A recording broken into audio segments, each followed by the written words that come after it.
Praise lord అందరికి. ఈ రోజు నేను ఒక క్రిస్టియన్ స్టోరీ చెప్పబోతున్నాను అనమాట. ఆ స్టోరీ నేమ్ వచ్చేసి ఏంటంటే, తలుపు తడితే ఒక క్రైస్తవ కథ.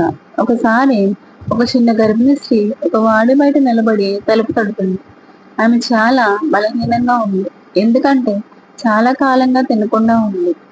అయితే వాడిలో ఉన్న వాళ్ళు బయట ఉన్న ఆమెను చూసి భయపడి తలుపు తీయకపోయారు.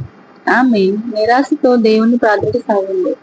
దేవా, నన్నెవరైనా ఆదుకోవాలని నీవే ప్రేరేపించు అనేసి దేవుణ్ణి ఎంతో ప్రార్థించింది. అప్పుడు ఇదంతా గమనిస్తున్న ఒక చిన్న పాప చిన్నారి తల్లి వద్దకు పరిగెత్తి చెప్పింది, అమ్మ, బయట ఒక అమ్మ బాగా బాధపడుతుంది. మనం తలుపు తీయకపోతే దేవుడు కూడా మన మీద అలాగే కోపడతాడు కదా. ఆ తల్లికి మనం సహాయం చేద్దామని ఆ చిన్నారి తల్లి వాళ్ళ అమ్మకు చెప్పింది. వాళ్ళ అమ్మకి చెప్తే వాళ్ళ అమ్మ కూడా ఎంతో ఆ మాటలన్నీ విని తన గుండెను కరిగించుకొని ఆ గర్భిణీ స్త్రీకి తన ఇంట్లో ఆశ్రయం కలిగించింది. అలాగే తనకి కడుపు నిండా కూడా అన్నం పెట్టింది. అన్నం పెడితే తనను కూడా ప్రేమగా చూసుకున్నారు. ఆమె తర్వాత ఆరోగ్యంగా ఓ పాపకు జన్మనిచ్చింది.